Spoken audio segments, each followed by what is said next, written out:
Et on continue de parler santé. Nouakchott, Bissau, Dakar, cela fait presque 2 semaines maintenant qu'une caravane médicale marocaine fait escale dans le nord-ouest de l'Afrique avec un objectif, celui d'améliorer l'accès à des services de santé de qualité aux populations locales. Alors, comment est né le projet? Comment se déroule cette action de solidarité sanitaire? On part tout de suite en Guinée-Bissau, justement où se trouve actuellement cette caravane, et Djilali Hazim, qui est à la tête de la filiale africaine de la société marocaine. Il est avec nous. Bonjour et bienvenue dans le Grand Journal d'Afrique Info. Bonjour et merci pour votre invitation. Alors, dites-nous d'abord comment tout a commencé, comment est né ce projet de caravane médicale en Afrique? C'est une caravane médicale équipée en scanner performant, mobile. C'est l'unique en Afrique. Ça entre dans le cadre de notre nouvelle stratégie qui vise à internationaliser nos activités et à mener en parallèle une action humanitaire à dimension sociale en vue de permettre à la population de 3 pays d'avoir accès à des consultations gratuites. Et aussi, c'est une caravane qui s'inspire des grandes orientations de Sa Majesté le Roi Mohammed VI, que Dieu l'assiste, et de notre identité et culture qui a été toujours en lien direct avec l'Afrique géographiquement. Djilali Hazim, de quoi est constituée exactement cette caravane médicale? Il y a un scanner mobile, hein, c'est ça, mais et quels sont, avec ce scanner, les soins prodigués sur place via cette caravane? C'est un scanner mobile, comme je l'ai dit, performant, et avec une équipe marocaine de la société que je représente, qui veille au bon fonctionnement de cette caravane médicale, de ce scanner. Et il va permettre aux professionnels de la santé ici d'avoir accès à un certain nombre de scanners, toutes catégories confondues, dont notamment les scanners en lien avec Covid. D'accord. Alors, la caravane est partie de Guergueret, hein, de nos provinces du sud. Votre action, Djilali Hazim, après être resté 10 jours en Mauritanie, vous êtes actuellement en Guinée-Bissau. Votre action s'articule autour de 2 aspects. Vous l'avez abordé tout à l'heure en quelques instants. Le premier aspect est d'abord humanitaire, donc. Oui, tout d'abord, permettez-moi de dire que nous sommes partis de nos provinces sahariennes en passant par Guergueret. Arrivés à Nouakchott le 24, nous sommes restés 10 jours. Nous avons permis à des milliers d'enfants, de femmes et de patients d'avoir accès à ce scanner à l'aide de radiologues. Et c'est des patients qui attendaient parfois des rendez-vous de 3 mois, de 5 mois, et se sont trouvés avec un accès rapide à ce scanner. Nous sommes restés 10 jours où nous avons été bien accueillis par nos frères mauritaniens.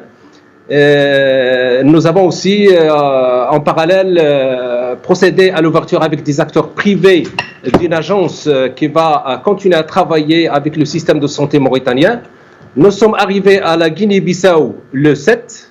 Nous allons rester jusqu'au 16, 10 jours. Nous allons faire 500 scanners, 50 scanners par jour, pour toutes les maladies.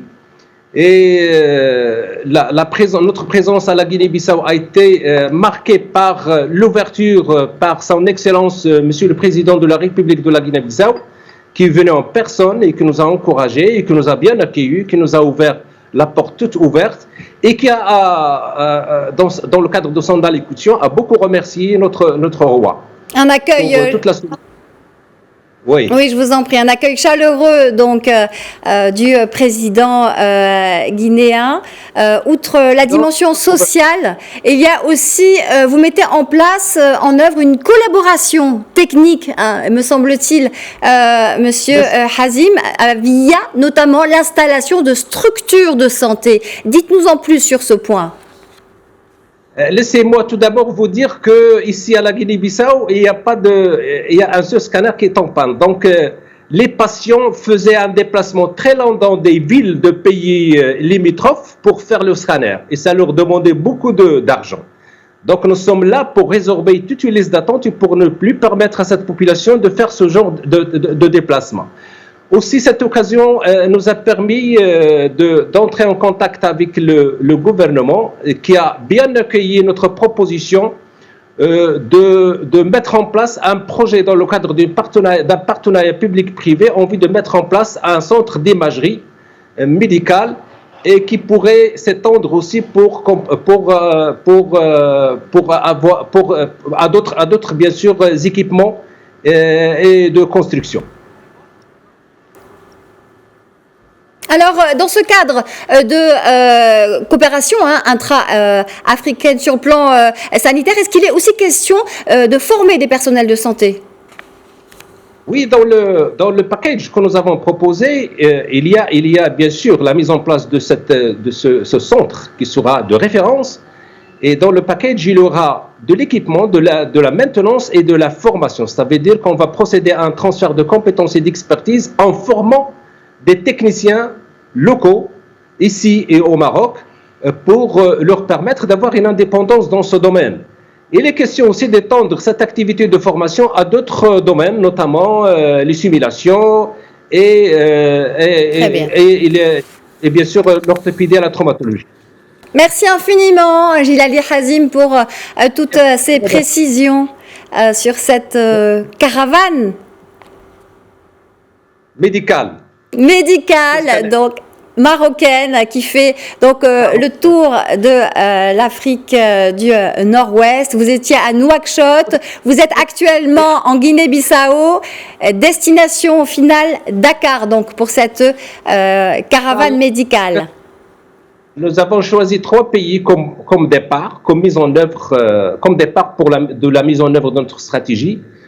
Donc Nouakchott, c'est-à-dire la Mauritanie, Guinée-Bissau et Dakar. Et Merci. Nous allons bien évidemment s'installer dans ces 3 pays. Merci à vous. Merci à vous, Gilali Hazim. Je rappelle donc que vous étiez en direct avec nous de Guinée-Bissau et que vous êtes à la tête de la filiale africaine de cette société marocaine qui est derrière ce projet de caravane médicale.